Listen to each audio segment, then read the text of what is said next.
Okay. Hello, everyone.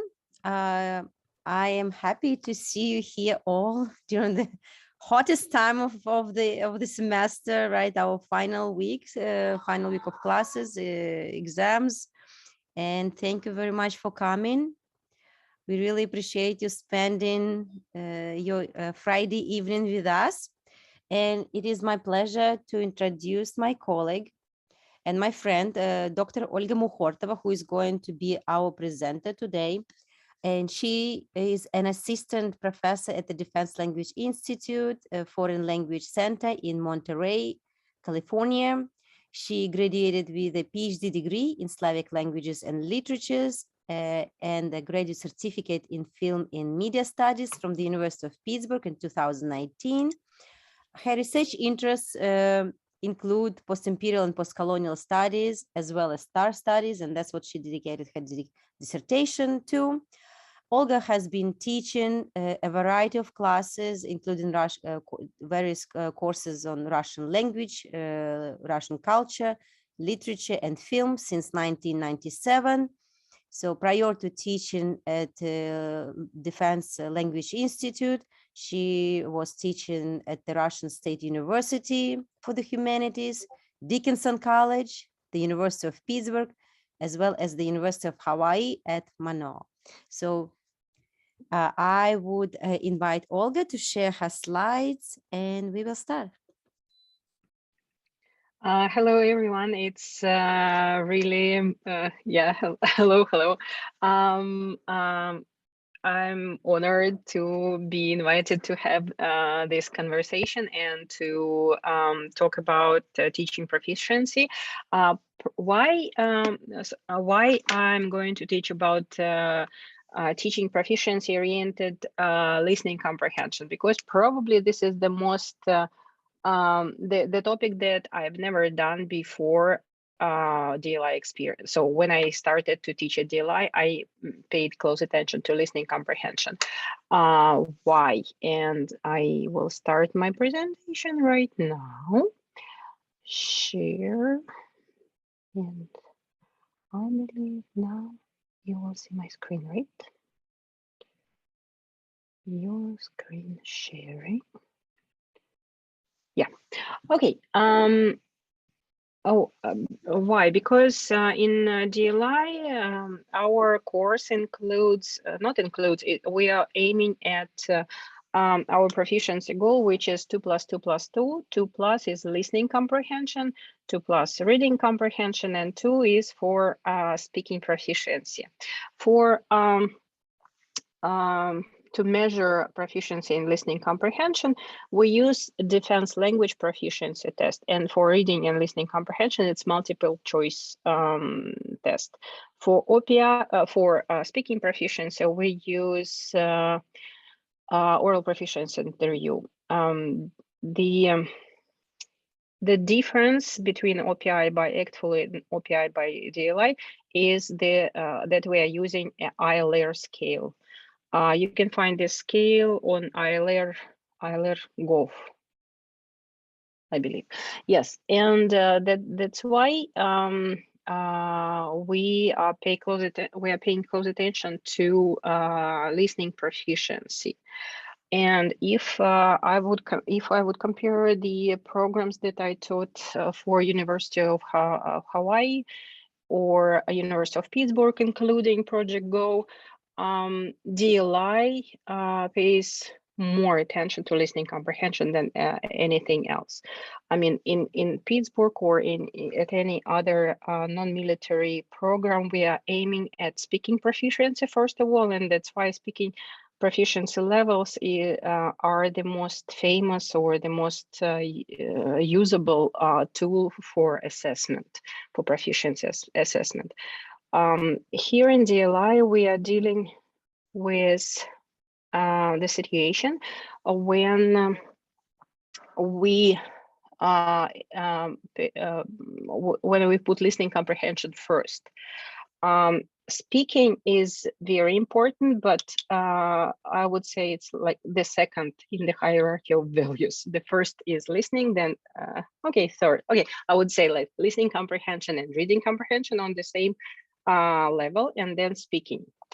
How to teach listening comprehension. Here in DLI, there is a really effective system how to teach, and it includes both approaches how to teach listening and reading comprehension, top down and bottom up. So I will speak about top down strategies first, and then I switch to bottom up. So top down strategies or approach starts with background knowledge. It's because first of all, we have the situation when students aim at the DLPT, and DLPT is top-down exam.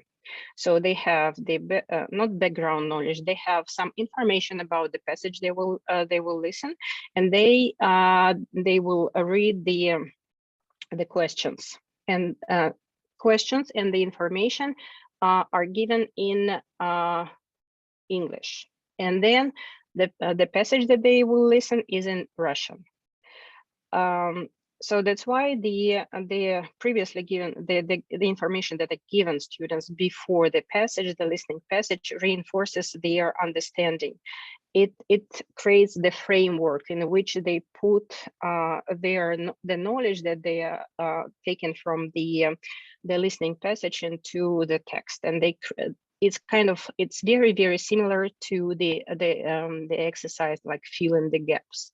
Because usually they're given the information about the genre of the text, like this is the advertisement in a furniture shop, or this is an advertisement from a newspaper for level 1 listening comprehension, or they're given the information that so you will hear a passage from news report about so and so. And if they know this information, they work closely with the news report during their course, and that's why they definitely know the structure of the news report and what they need to extract. So they need to fill in the informational gaps. What learning materials do we use in to teach listening comprehension in using top-down approach? So first of all is our general textbooks, which include, now it's 40 lessons plus 10 lessons for level 3. It's 40 lessons for a level 1 plus, and 10 thematic units for level 2 plus. And again, I need to remind that it's a very different curriculum. It's it is very distinct from anything created in the world, and it's 47 weeks of very fast pace. And approximately, I would say semester 1, it's first year Russian, or about 3 semesters of academic year Russian. For example, it could be like Puti, or it could be, if we are talking about beginners Russian textbook, it would be first year and the beginning of the textbook Puti.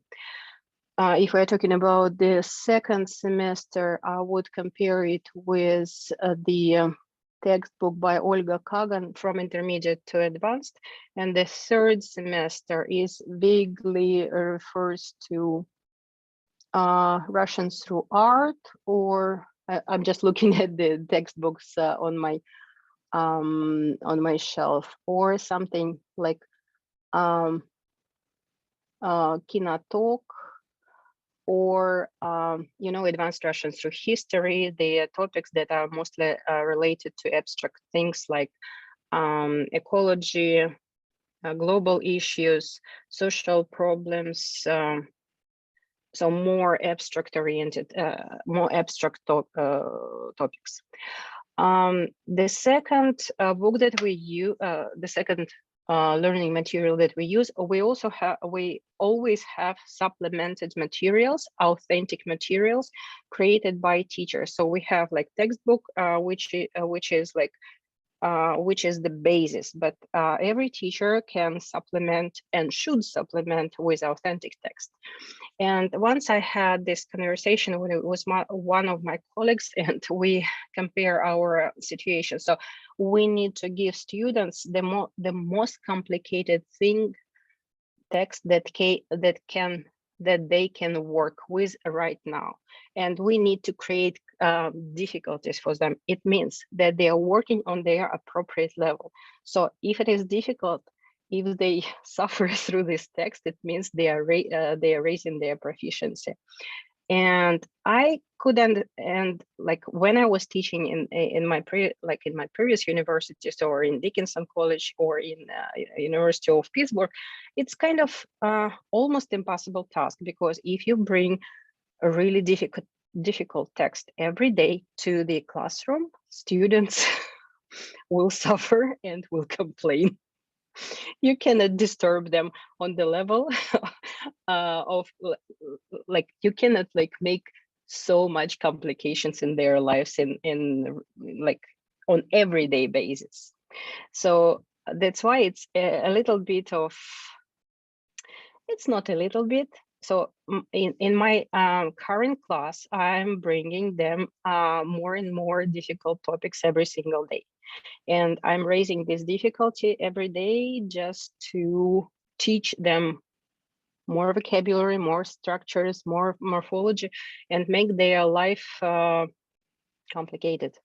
Because if, I also had this conversation with one of the very experienced teachers in the field, and he said once, if they understand everything in the text, it means it's not their level. Already it's not their level, so they need to struggle with the text to raise their proficiency. So that's why authentic text for everyday use. Also, we have absolutely beautiful and absolutely wonderful book, which is called Authentic Listening Early Stages, and abbreviation is AILS. It's created in the 20th century, and I will talk about it a bit later. Absolutely brilliant book, and where I'm still using it. And I mean, not just me. It's like DLI is still using it, and it's absolutely wonderful. So the next listening comprehension exercises is current world events, a little bit higher in level, and Russia Today, it's level 2 plus. So if authentic listening AILS is 1 plus, current world events, it's 1 plus 2, Russia Today 2 plus 3. Okay, I can switch to the next slide here and talk about the textbook that I'm using right now. It's the textbook for a third semester. And if you look at the picture on the right, so the first circle is about social problems, the topic of social problems, that family life. But it's not like it's more like issues of family life. We are talking about demographics, the level of death rate, birth rate, the problems that concern the whole country, not just family. Then we look at geography, and the fourth topic is ecology. The structure of the book, or the authentic listening, the whole book is created based on authentic texts. So the authors took the passages, cut them or rewrite them a little bit, not just the whole piece, and put in the sequence, creating the exercises to these texts. The most frequent exercises is transcription, because we're aiming at transcription because this is the final learning objectives. Our students should have this skill, like very strong skill of transcription. Also, the exercises like fill in the gaps with words, or fill in the informational gaps. For example, they are given exercises like one written report and one listening audio passage about the same news. They need to create the whole narrative. The output is the narrative about what happened that includes both text reading and listening comprehension. Gisting is a very frequent exercise, and on the top of this pyramid, or at the end of this row, is listen and retell. So if a student can listen to the news and retell what happened, it's like he did great or she did great. So this is the structure of the textbook. If you look at the left side, it's every lesson starts with начальная домашняя работа, which is like created for flipped course. So before going to the class, they need to read. So what I do for начальная домашняя работа is I ask student to read out loud the text, answer the questions in Russian, and then come to the class, and then we discuss the text in detail, in depth. So the vocabulary work they do before the class at home, and in class we're aiming at syntaxis and morphology first of all. Also, on the right, you can see that every word is supplemented by audio, and they can listen separate words and memorize them. Also, работа с новой лексикой, the first part, работа с новой лексикой, it's focused on word formation and learning vocabulary in context. So the types of listening exercises, послушайте, so for example, exercise 5, послушайте предложение, запишите перевод по-английски, which is, I never done it because I would prefer to work without translation at all. So how I use this exercise, we have like not very short, it's like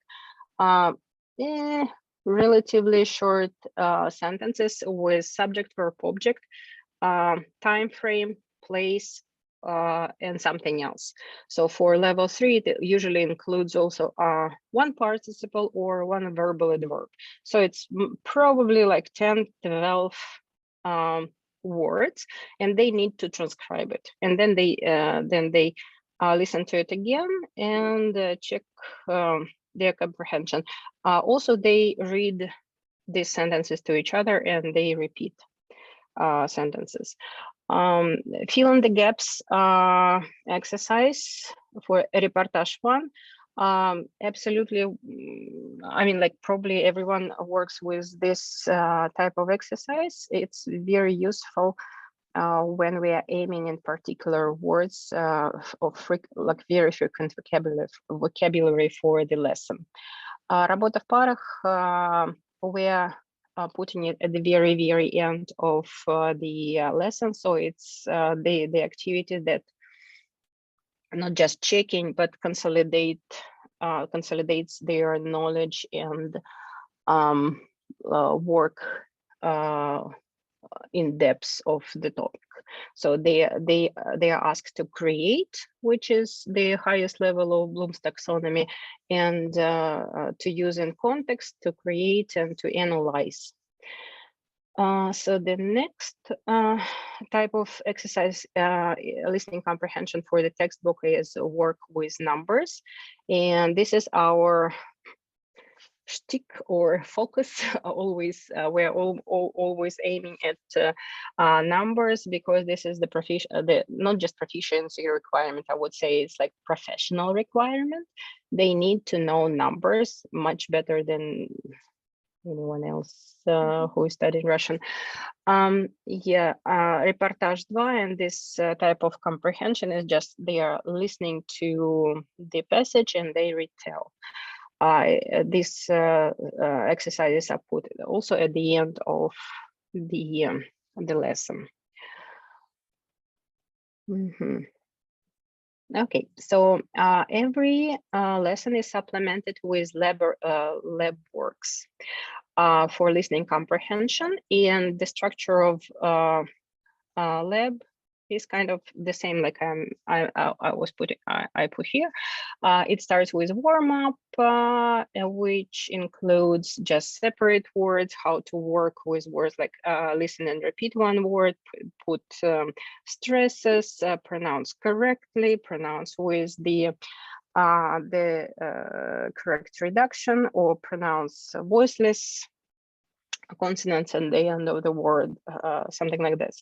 Then it changes the level from word to collocations and set expression. Then we move to simple sentences, which includes also the work with intonation. And then sentences goes to dialogues, monologues, discussion. And our focus is numbers. That's why numbers, like we always work with numbers, like 10, 12 minutes. It's like sacred time for numbers. For dialogues, we use different types of dialects of speakers, and it's very different pace.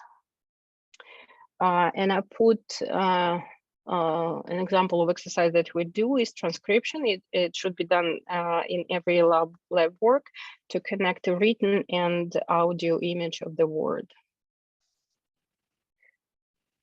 This is an example of how our very first lab constructed.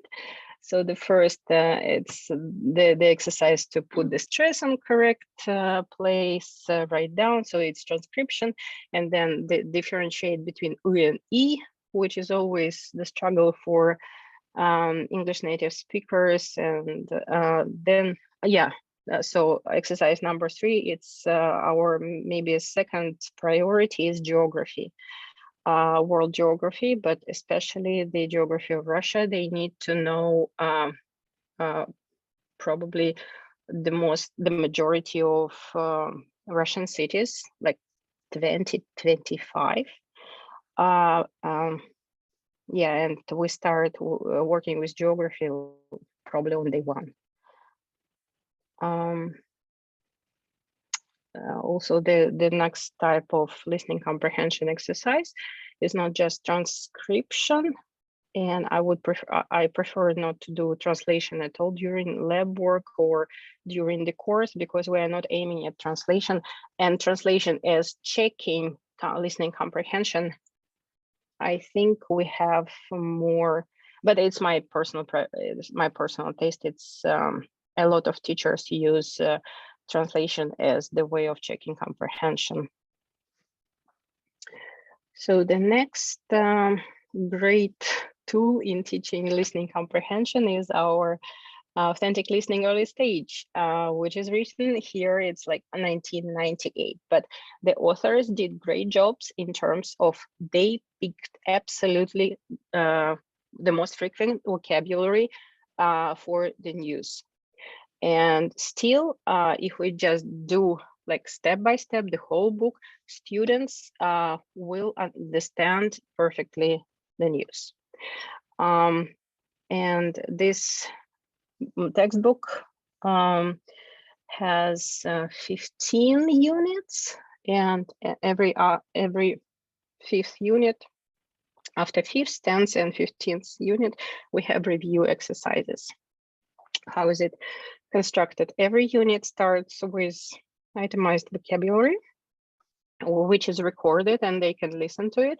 I also do Quizlets for every unit.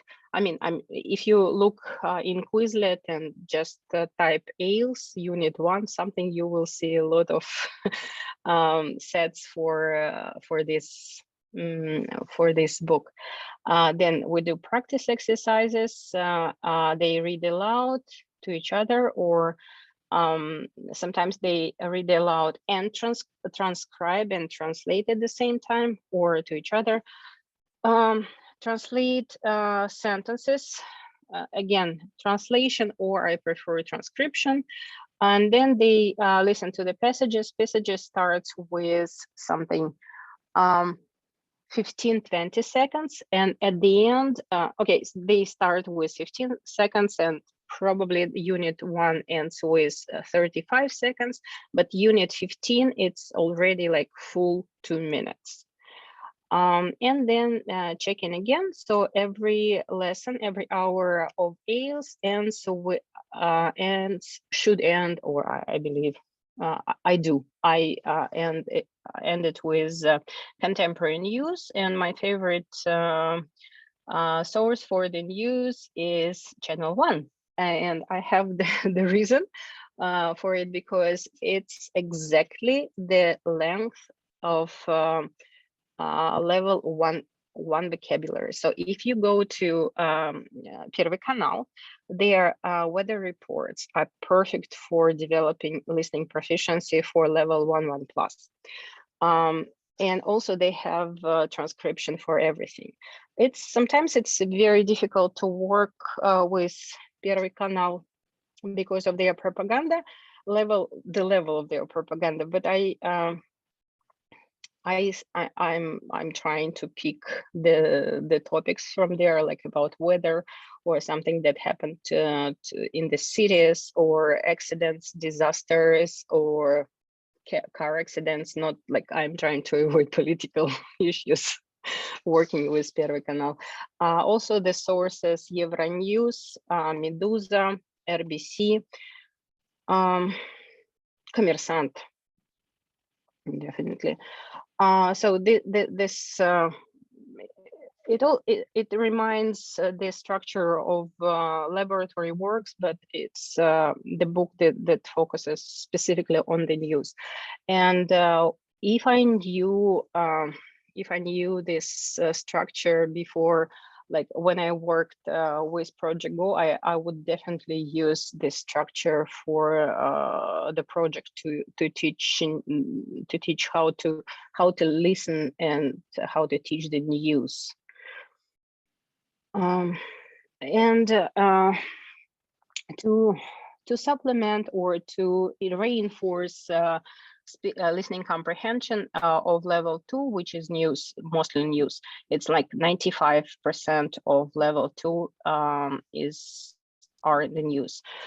We do news reports starting from September, or September's semester 2, probably the mid of semester 2. And if not every day, but 4 days a week, we're asking students to prepare the news, and in class we retelling the news to each other, or it really depends if they are having as an individual or they need to report news to a teacher. And they are given the structure of the news, and they need to produce their narrative every single day. According to the structure. Okay, and the second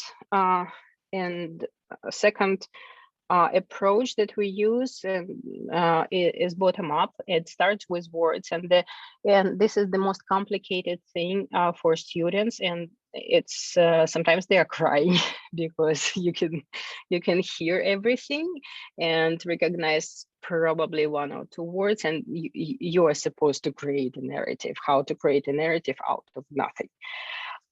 Students struggle. And this strategy is used to work with authentic text, but at the very late stages, if you're working on topic, for example, the topic of, I don't know, car accidents, right? And it should be put like at the end of day 2.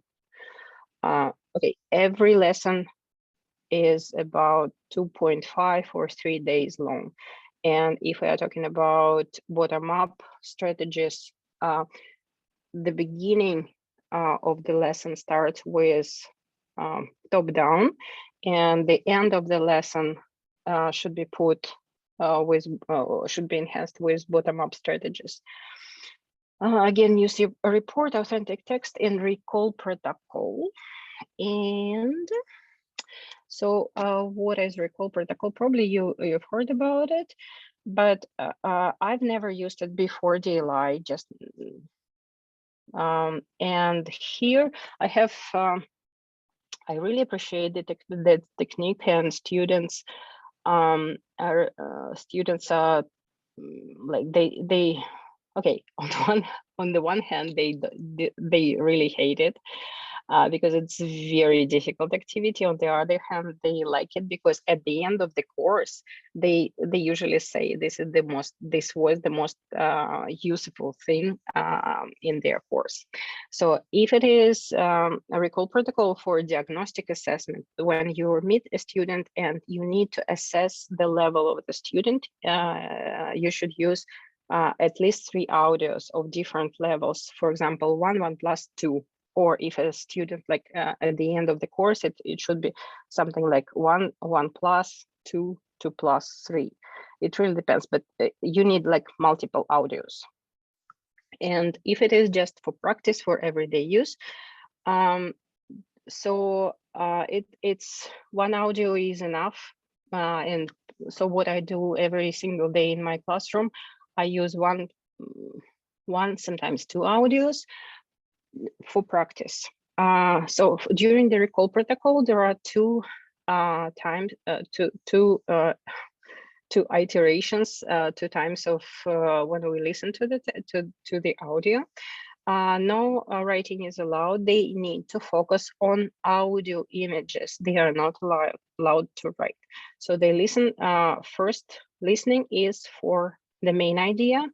And after the first listening, they need to write down what they understood with full English sentences. And how our academic specialist is teaching us, she is insisting that the writing should be done in full English sentences. Subject, verb, object, subject, verb, object. Why? Because when they are stuck on the phase of like they can understand separate words, and they cannot put them together in Russian, they can put meanings of this word together in English. So that's why this is the instrument to put together the information they extract from the passage. So the second listening is for details, and either they are adding some English sentences, or they insert additional details into already written sentences. And then we're checking their comprehension. There are 2 ways of checking it. So either I'm reading what they have written and then I ask questions, or they report me in English first. Or if they are really at the like the end of the course, and they can reproduce what they okay, it really depends on the level of the passage and their level of spoken Russian. So if they coincide and they are at the same level, they can report in Russian. But the whole meaning of recall protocol, that they check listening comprehension in English, just to not to mix listening comprehension with their speaking skills. So just to understand their real proficiency level of listening comprehension. And this is used in the classroom almost every day.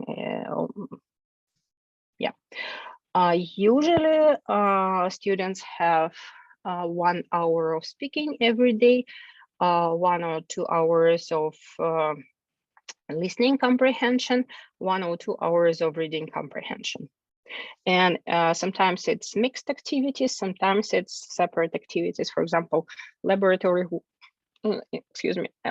works are aiming at listening comprehension, but sometimes you can mix with speaking. If you are doing, for example, if you are listening dialogues, you can ask students to reproduce the dialogues if they have the appropriate level of speaking.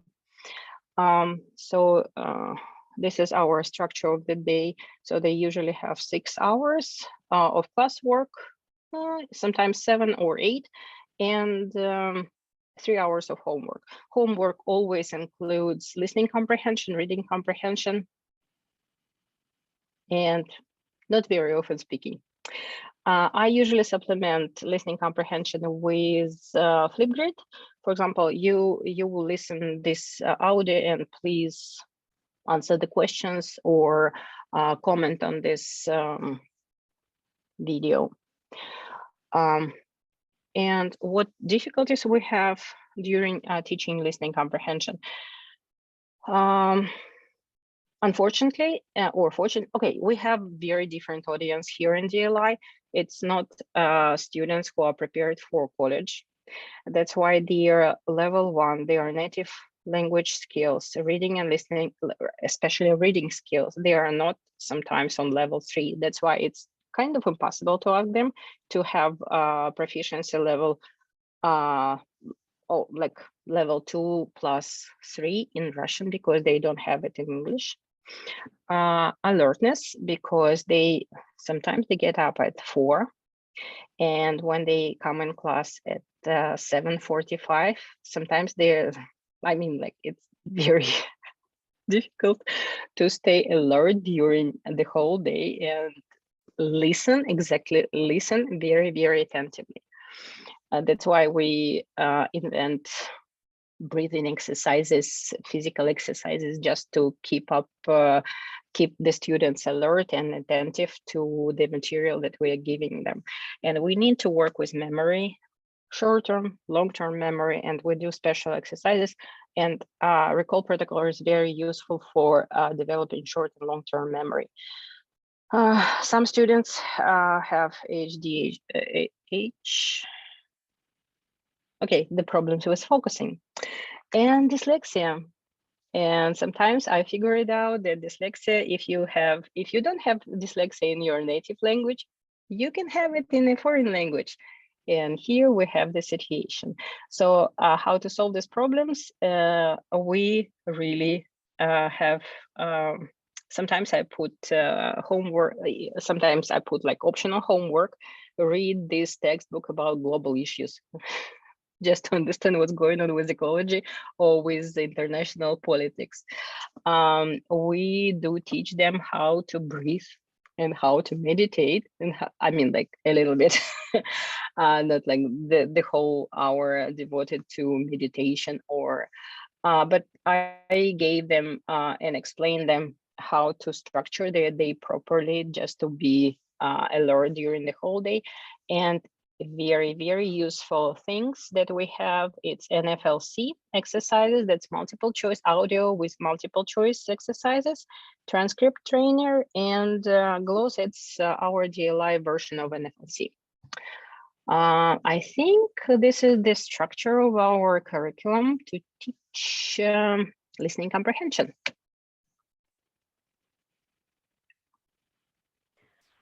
Okay, thank you so much, Olga. So we have already a number of questions posted in the chat box. So feel free either to post your questions in the chat box, or you can just raise your hand and unmute yourself and ask your question directly.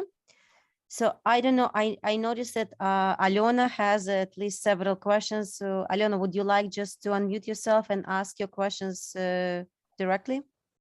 No, I think it'll be best if you do it. I'm sorry, ladies, I'm still administering a final exam, so my students are still writing. So that's why in the chat, I apologize. Okay. So the first question, what is the student's passing rate in the listening comprehension test? It really depends. Definitely during the pandemic, it decreases and still decreases. And hopefully after, everything will be back to normal. If it would, we could have an increase in passing rates. Not everyone can have proficiency level 2+. Okay, so the next question, what different approaches to teaching listening comprehension do you use for Cryptos versus FAO students? What is crypto and what is FAO? Cryptolinguists versus FAOs. Cryptolinguists are a certain type of students that you teach, and FAOs are foreign area officers that you teach at DLI Monterey, right? So they have different job tasks and they require different listening skills. So I'm curious, we're talking about here how to make effective listening comprehension teaching. So what would be the difference between teaching a cryptolinguist versus teaching a foreign area officer? I don't know their profession. I really don't know. I know their branch and that's it. We don't know their professional background. We don't know what they are involved in. We know their names, and usually we call them by names. I don't know their profession. I cannot comment on like how to differentiate in this situation. Unfortunately, so- or fortunately. The next one, Ira, would you like just to unmute yourself? Ira Dubinina. Hi, Olga. Thank you so much for the webinar. So my question is, given that you have had experience teaching Russian in the university setting, and now this experience with DLI, what lessons, if you were to go back and start teaching students again, just regular students, what lessons would you bring with you? Because the contexts are very different. The motivation of the students is very different, right? So I'm wondering, I can find a lot of рациональное зерно that I can draw from this, but I think it would be very effective to listen to what you would like to take if you were to go back. I think that would be helpful for me and maybe for many of us to see how we could apply this to our classrooms. I would familiarize myself with level of proficiency in listening comprehension, because I was, when I was doing my certification as OPI tester, I never thought about listening comprehension proficiency, and I don't know why. It just like it wasn't connected into my mind, and it's not about what they should listen, but in terms of what they should be taught, or what examples, what teaching materials should I bring into the classroom, the length and the structure of the audios. Because if I remembered, I remember how I was focused a lot on film and longer passages because I was involved in film studies. But what they, like, as I understand, on the very first stage is like 0 plus 1 or 1 plus, they need some very, very short passages, like 30 seconds, 30, like something that can grab and understand correctly, like very short. And it's like, you know, I understand this and that, and it creates the feeling of I accomplished something. And it will help them just to be sure in like this feeling that you understand. It's very important for students, I would say. And I would say I would include films too, but like I would put together very short passages, some 10-minute videos on everyday life, like cultural videos, and then films. Not like I in my situation, 5 or 10 years ago, I started with films, probably because of my graduate program. Yes, and what I tell my students right now, listening comprehension should be done every single day. It's not about you're listening for like an hour every single day. No, 5 minutes is enough, but you need to do it every single day to remind your brain that this language is important, and you need to keep doing every single day. It's more about repetition than the amount of time spent. Thank you. So we have then several questions regarding this authentic listening early stage textbook. People were wondering if it's available and if it's available for purchase. Are there names available, the names of the authors, or is it all kind of secret information? Top secret information. I cannot reproduce this book, unfortunately. I mean, you know, so very, very useful. Like from my perspective right now, I can send that the books that are teaching use. It's Bogomolov, Новости из России. It's not the same structure, but the same kind of approach. but this book is without audio exercises. The recent book that I use as a supplementary materials to IELTS is Пульс времени. And what else? Yeah, I think время обсуждать. So it's Хроненкова, время обсуждать. Косарева и Хроненкова, время обсуждать. So we have Lydia Krasnov, if you would like to unmute yourself. Lydia, your microphone, we cannot hear you.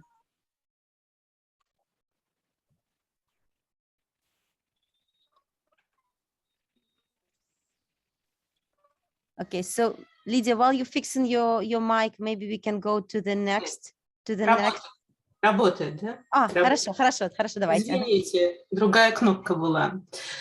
Спасибо большое за вашу презентацию, Ольга. У меня к вам вопрос по поводу дислексии. Я дислексией занимаюсь профессионально 40 лет уже.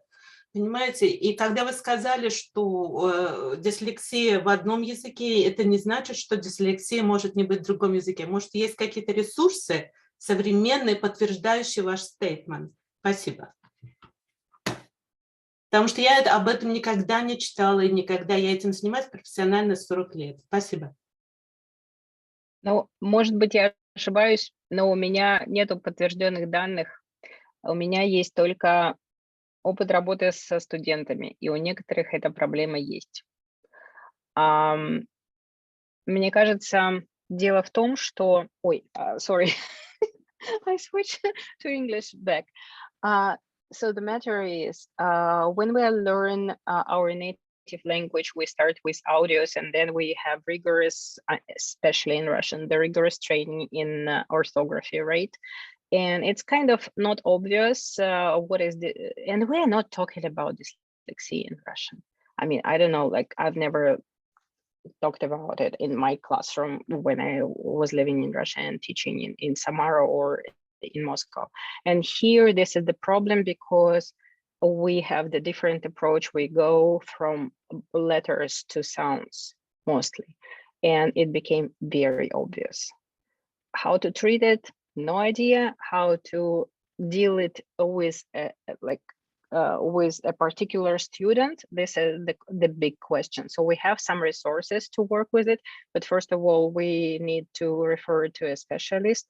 And how to work with it, like I had a student and like we did just everything. We even do push-ups just to remember how the word is written and how it is pronounced together, because if you attach physical movement or some really strong emotions or a melody, so a lot of singing really helps. So if you attach physical movement, kinesthetic, or emotions, it really helps. It's just the question, I feel this is the question of the level of focus. They cannot focus, especially now it's like, it's not even millennials already, already it's the next generation of students who have very short attention span, and we the teachers need to read to help the students how to deal with the situation, because no matter what they have or don't have dyslexia or any other problems with focusing, they have to pass the LPT, and we are here to help them how to find the ways how to deal with this and how to have this level of proficiency. Okay, so we have the next question in the chat. Another question, how does DLI diagnose that a student has short-term memory and or long-term memory issues?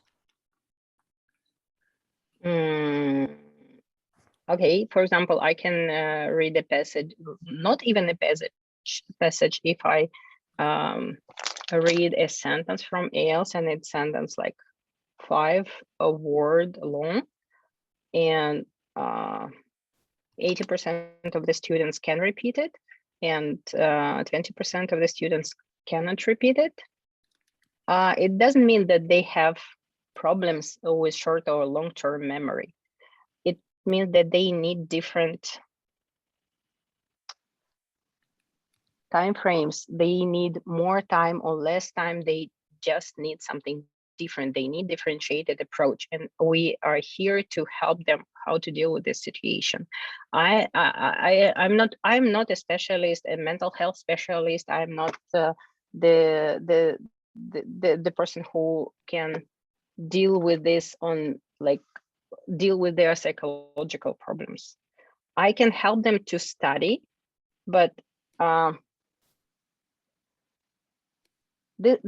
okay, I deal with this with every student separately. I cannot draw any like conclusions from it. I am not diagnosing my students with like, you have short memory, or enough long-term memory, or not enough long-term memory. So it's about the pace of this course. When we are dealing with this situation in the classroom, in academic settings, they have time to sleep with this word and wake up and go to the class next week. We don't have this luxury right now. I mean, they need to study 100 words per day in general. And next day they need to report all these 100 words and use them in context. And it's the question of reaching proficiency. It's not that they are learning Russian to increase their to improve their education. So this is their profession. And this is very intense and very difficult time for them. It's not that we're diagnosing and giving them, okay, you're not successful enough. No, we have these proficiency levels, and at every like we have 47 weeks, and we have these milestones on every week, and we can compare. Okay, so week 30, so you should be at this level. If you're not this level, you should review the course or do something else to increase your time spent on listening, or to increase your time spent on reading comprehension. Okay, thank you. We have a question from Olga regarding some homework. Olga, would you like to unmute yourself? Спасибо большое, спасибо за презентацию, очень интересно вас послушать. У меня несколько вопросов, но больше всего меня, конечно, не удивляет, восхищает, скажем так. Вы говорите о том, что у вас в среднем 6 часов работы в классе и потом еще домашнее задание. Какой объем домашнего задания предполагается, если студенты проводят 6 часов в классе, или даже вы говорили иногда больше? И вы только что сказали, сколько слов, 100 слов в день? Примерно. Как они могут удерживать такой объем? То есть насколько эффективна такая масса слов и новые слова вы имеете в виду? Я понимаю, предлоги, союзы и все, которые короткие, все это тоже считается, потому что если в контексте, но вот вопрос по домашнему заданию и по тому, как то есть 500 слов в неделю, получается, студенты должны освоить. Я, честно говоря, не считала, но примерно, наверное, это, то есть, когда каждый урок, so every lesson is about 100 words, and so we are talking about nouns and infinitives, right? And предлоги, союзы included. Ну, просто каждый урок или каждый день, потому что если урок, например, разбивается на 2 или 3 дня, то это, конечно, в 2 или в 3 раза меньше. Plus their home, like they need to work on their personal vocabulary separately, because that's what increases proficiency level. So we study the basis vocabulary in class, and they are required to bring like 100% of, okay, not 100%, 90% of this vocabulary, plus their own vocabulary. It is effective. I didn't believe it, and in my previous experience, in my previous life, I would say, some people told me that it is impossible. I've heard it many times in Narva, in Moscow, in Pittsburgh, But okay, it's possible. It's not easy, but it's possible because the structure of the day, the repetition, and like their brains, okay, they are selected from the okay, if I'm talking about several types of languages, Russian is type 3 language, which is requires no idea how many hours, something like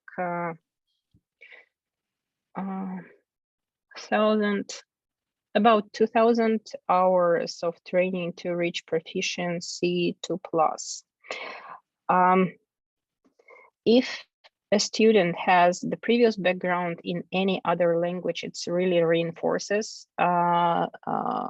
his or her listening, reading, or speaking skills. We have students with 5 languages in the background. For example, if a student, like in my, okay, if a student has 3 native languages like Portuguese, Spanish, and English, and then he learns Japanese as a because it was his profession, and then he lived in Germany and learned German just because he needs to go shopping, and then he started Russian. Like for this type of students, it's very easy to study Russian with this space. Я не буду вступать в дискуссию по поводу 100 слов в день, потому что я думаю, что несмотря на то, что в любом языке есть много заимствований, у меня просто немножко скептическое отношение к таким высоким требованиям, потому что тогда просто невозможно удержать такой объем слов. Если мы говорим об уровне 2, то, наверное, на уровень 2, ну, я не знаю, по вашему опыту, какое количество активных слов должно быть у человека на уровне 2, для того, чтобы он узнавал их в тексте, и чтобы он их мог без проблем узнать в тексте или в устном, или в письменном? И сколько тысяч слов из русского языка человек должен знать вот на 2 или на 2 с плюсом? 3-5 тысяч. На 2? 3-5 тысяч. Окей, хорошо, все, спасибо. Спасибо большое. Очень интересная и очень полезная информация. Спасибо большое. Нет, я понимаю ваш скептицизм. Я встречаю его не первый раз. Просто 100 слов в день, мне кажется, что это немножко... Оля, я к вам присоединяюсь, к вашим комментариям. 100 слов в день, по-моему, это очень амбициозно, и я понимаю, Извините, пожалуйста, просто я немножко как бы что Ольга говорит. Дело в том, что 100 в день они получают, и ожидание, что да, они выучат, но есть все равно vocabulary retention, это проблема, то есть они не обязательно помнят их ILR2, да, то есть они что-то из этих 100 будут помнить, все равно учитывается attrition, да? Нет, то есть vocabulary attrition учитывается, ожидание, да, что у них есть модулярный тест, как наша контрольная, да, они сдают эти модулярные тесты, на эти тесты они все помнят, скажем, через месяц, через 2, может быть, они не все помнят. И как Ольга говорила, на ILR2 у них различные учебники, то есть это все повторяется все равно. Конечно, не все сдадут, да, и не все сдают. Просто 100 слов в день – это просто физически невозможно. Это не могут быть 100 новых слов. 100 слов, которые они сегодня встретили, и из них они знают, не знаю, там 30, 40, 50%, кто сколько, понятно. Но знаете, вот на этом моменте, да, ваше слово против моего. Да, нет, это тоже не только слово, но и опыт небольшой. Но просто я прошу прощения, не хочу совершенно с вами вступать в дискуссию. Спасибо большое за интересную презентацию. И про домашнюю работу вы говорили, если можно, скажите, пожалуйста, какой объем вы предполагаете, если они так много времени проводят в классе и в лаборатории? Насколько должно быть часов рассчитано домашнее задание? Час, 2, если вот они 6 часов в классе? Ну, оно не рассчитано на час-два. У них, или это 6 часов все вместе? У них задача провести, that's the assignment. They need to spend up to 3 hours every single day doing homework. Okay. In class, they spend 6 to 8 hours per day. Окей, спасибо большое.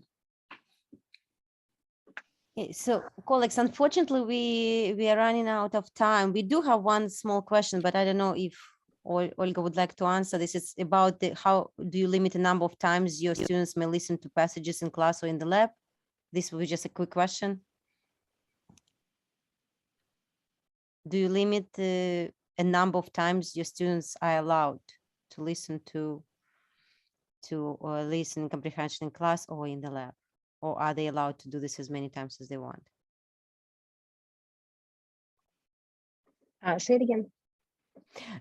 Лимитируйте, сколько Sorry. количество раз они могут слушать один и тот же вот эпизод, видео-аудиоэпизод в лаборатории или во время класса. It's not video. Video is not helpful because they have visual clues. So what they need to listen audio passages without anything else. Usually maximum is 2 times. For DLPT is only once. Okay. So we are aiming at once. One time listening comprehension or listening of the passage. Excellent. Okay, thank you so much. Really appreciate Olga coming today and sharing your experience and sharing your strategies for listening comprehension and telling us a little bit more about DLI and their approaches to proficiency-based listening comprehension teaching. So at this point, I will stop recording